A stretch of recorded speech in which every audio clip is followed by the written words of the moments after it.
Hey everybody, welcome back to the channel. Today we'll be taking a look at the brand new CJRB Bolt. Even though I'm not the biggest clip point fan, I gotta say I really enjoyed this one. It's a fairly streamlined folder and it's doing a lot of things very well. Also a great size for EDC at 7.46 inches with a 3¼ inch clip point blade of RPM 9 stainless steel. You got a nice point there for piercing. Little top swedge up here for some flare. You have some really nice jimping here. I do think they could have brought it out a little bit further. You have a perfectly executed sharpening choil right here. You're gonna be able to sharpen to all the way right here. So quite a bit of sharpening. You can kind of use that as a forward choil. Just creep up a little bit if you want.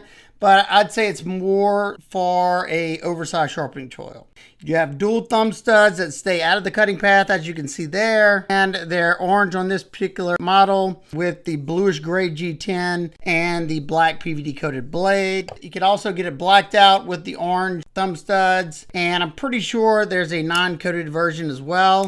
Do that big belly on this one. It's going to be great at cutting on a flat cutting surface, or if you have to be gentle around something, it's also going to excel at stuff like that. And of course, piercing because of that tip. And you're still going to be able to do some in-hand cutting, but you just going to have to watch out because about right here, it's going to start to slide out of the cut. And if you don't kind of choke up here, you may get hung up in that area. That's just something that we'll have to wait and see in the testing. So you got nice thin blade stock at 0.11 inches and a decent height flat grind on this one that comes down to around 17 thousandths behind the edge. Let's see what this one can do.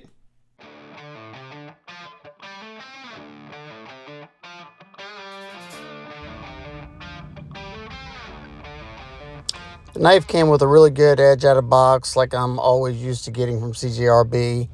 Hopefully the audio is okay because my main mic got fried from a lightning strike recently, so just bear with me. But yeah, very good geometry and nice sharp edge, good thin blade stock, allowing it to slice very well.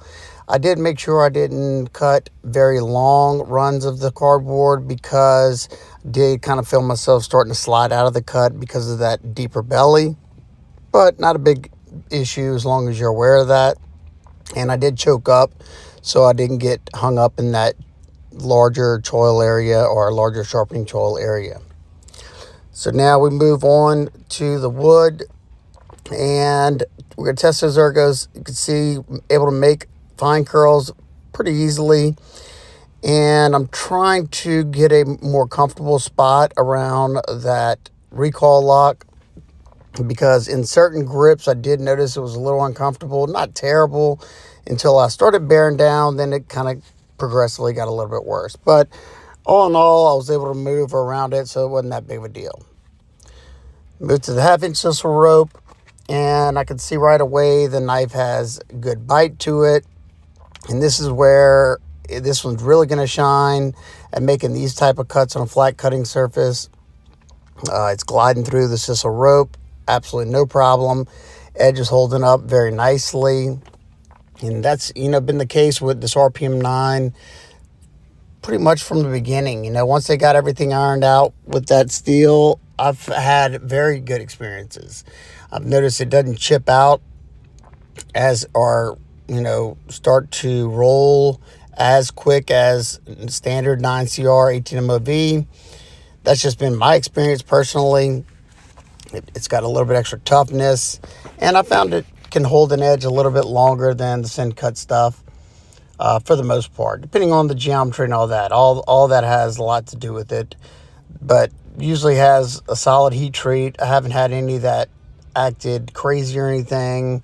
No crazy chipping. I did have in the very beginning when they were trying to figure things out, did have a couple little minor hiccups with some chipping, but they've worked all that out. I'm guessing they were running a little bit too hard.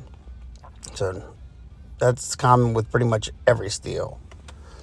Trying to see where you want to actually, how high you want to take the hardness to. So using the belly is going to be the easiest way to do drag cuts, because you got to come up too high with the tip to use the tip, and I just can't get as much pressure into what I'm cutting, but no problem. Edge is still outstanding, and that PVD coating didn't cause as much drag as I expected it to. And nothing really gave this any trouble. I thought it performed great. It still had a good bit of bite by the time I got to the sisal rope, and that's all I can really ask for. So yeah, I definitely give this one an A+ for performance. Just as I expected, I haven't tested too many CJRB knives that didn't perform excellently. They come stupid sharp and they slice very well. Now let's take a look at the deployment action on this one. So you have the thumb studs, nice snappy action. You can reverse flick if you want, and you can use that crossbar, or what they're calling the Recoil-Lock V2, because you can see you have this little shark's fin right here that has some nice jimping there that grips the finger very nicely, and it was kind of set up like the original shark lock, and you can use that to deploy the blade as well. Very well tuned action on this one, even though this is not an adjustable crossbar lock. We're going to take a better look at the Recoil-Lock V2 in a little bit. Let's touch on the ergos. So you have a fairly neutral handle. It's not super wide. To do your everyday cutting chores, it's going to be perfectly fine. The pocket clip didn't bother me. No matter which grip I hold it in, as long as I'm careful about where this is at. You know, naturally in this grip, I want to sit kind of on top of it, but I can kind of grab a little bit in front of it and miss it, kind of let it sit in between these two fingers, and I can get a good bit of force this way. Now, I did notice whenever I was doing the wood shaving, my tendency is to cheat up as much as I can because I want to get a lot of control and I can get a lot of force without worrying about falling into the section. So I kind of just grab over the front end of that and kind of let it hang off there. But when you're doing that, you're definitely going to feel the tip of this. Wish there was some way they could put this up here in the front, kind of notch out maybe the scale right here so you could pull back right here. I think that's what Demco has done to a recent iteration of the Shark Lock. Just because when you have that, it could possibly be a hot spot. You know, for me, it was in certain positions, but for the most part, I was able to maneuver around it. But other than that, I didn't have any hot spots that I noticed. Reverse grip's comfortable because this is rounded over. Now let's take a look at these scales. You have Peel Ply G10 scales with a frag texture in the middle. Offers a perfect amount of grip without being uncomfortable.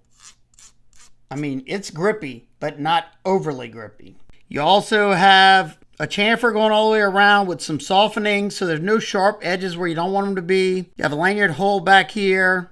You have a Torx T8 pivot and body screws. The only T6 you have are these two pocket clip screws. It is deep carry, not inset into the G10. However, I had no issues getting hung up in the forward lip of that so far. And like I said, it is reversible, so excellent job. You have 2 hourglass standoffs, flow-through construction with inset stainless steel liners that have been heavily pocketed out to bring down the weight and to help balance out the knife some. See how they did? And that's what I'm talking about. Absolute perfection. So it's going to feel a lot lighter than it actually is. This one's coming in at 2.68 ounces. Fantastic. And when it comes to the Recoil-Lock V2, I was happy to see that they revisited the Recoil-Lock because the original Recoil-Lock, this is how it looked. And even though I kind of like the principle around this one to where you could use this to pull back like an axis and then you had this top portion too. Only problem with these were that the jimping right here was slick on these budget versions with the D2. I got a file and made mine sharper. So I thought it was a cool idea, but I definitely thought it needed to be brought back to the drawing board a little bit and reworked, and that's what we have here with the V2. You know, they're still using a Omega spring for your spring tension, and I was wondering how the top piece and the crossbar lock interacted. Let's take a look at that right now. So we took all 3 screws off. Now we can remove the scale and take a closer look at the way they set this up. So they still went with an Omega spring system like a Benchmade axis lock, which this creates your spring tension because it's hooked to the crossbar. Looks like the crossbar and this bar it looks like it's one piece. I'm gonna have to check it out. I couldn't let it go without figuring out how they had this done because there's no Torx head on either side. So I knew this had to screw in order to be able to put this thing back together. So yeah, this side unscrews, So there you go, it's threaded. Now we can take this off and you see it's one piece. So this right here is your recoil lock. This is the top portion. Right here is what's contacting the tang of the blade right here. So this is contacting like that. It's wedged in there, it can't move. And then you can see right here, it's threaded right here, or there's like a threaded piece, and both sides of the crossbar tabs screw into it. And then that's where your stop pin goes. They made this so easy to put back on, just like Vosteed just did with their crossbar locks. Each side's independent of each other. This is sitting on top of the scales. You can also grab the crossbar, and there's your lock up. And as you see, the tang angles up, so you get more and more lock up as it's going in that direction. And to be able to put the other end of the crossbar button on, you just screw it through there. I'm just going to do mine by hand. If I need to, I will get a pair of pliers, wrap a microfiber cloth around it. I got a pair of jawless pliers. Nope, look, I was able to get it all the way, and I'm good with that. You could blue Loctite it again if you wanted to. Then you just put your mega spring back on, and all you have to do is see the little hook like that. Hook it so I can pull it, because these are kind of tight. Once you pull it there, you got to put that little hook spot into the little tension spot right there. There you go. You can slap this scale back on and put it back together. Now that it's back in working order, super smooth action. So it looks like it'd be a lot stronger of a lock. You got a lot more contact area, it looks like. We'll do some spine wax. No problem whatsoever. I have had some crossbar locks fail on me because of the vibration from a spine whack, but this one's very solid. You have no movement left to right at all, no up and down at all, and a nice smooth action because it is riding on cage shrink ball bearings, giving it that nice classy smooth action. So even though I could do without the recoil lock, I do like them trying to think outside the box. This is kind of similar to how Winter Blade Co. did it on, was it the Veyron? And you got some similarities with the Demco Shark lock. I don't know who came out with what first, and I think it's definitely different enough in the execution. I'll have to look at my video again on the Winter Blade Co. Veyron to see how they differ from each other. But I'd love to hear y'all thoughts. Do you like this idea of the recoil lock? I would like to see it maybe implemented more like this one, but with that kind of jimping, because this one right here wasn't really an issue with the ergos, for me at least, as much as this one has been in certain grips. But CJRB, in my opinion, has nailed the crossbar lock from the get-go, and that's not an easy task. They don't need it to be adjustable because their tension is dialed to perfection. You get a nice positive flip, and it's not overly strong to where it's hard to release that lock. So yeah, great job.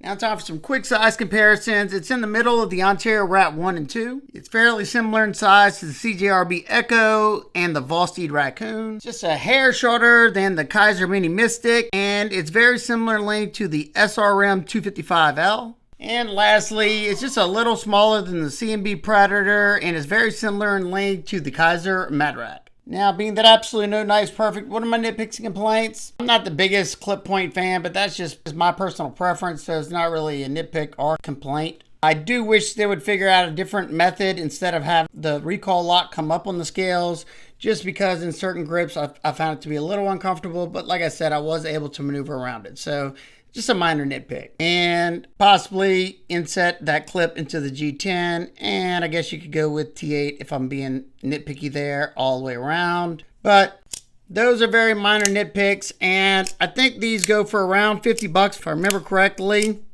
If not, I'll put it up on the screen. But at that price, what do I think? It's a lightweight, great EDC size. It carries well. It's got a nice, strong locking mechanism. It's fairly comfortable for the most part, especially if you're just doing day-to-day EDC tasks, you'll be fine. You know, if you're bearing down on it really hard, you may have to maneuver around the top of this lock. But other than that, you know, you should be A-okay. The PVD coating held up nicely. That's just from it going through the cardboard a lot. It kind of burnishes the PVD coating. I could probably put some oil on there and most of that would go away. None of it went through and through, so that's all I'm really looking for. Good performance. I've had really good experiences with their RPM 9 as a budget steel. I think it's more than adequate at the price point.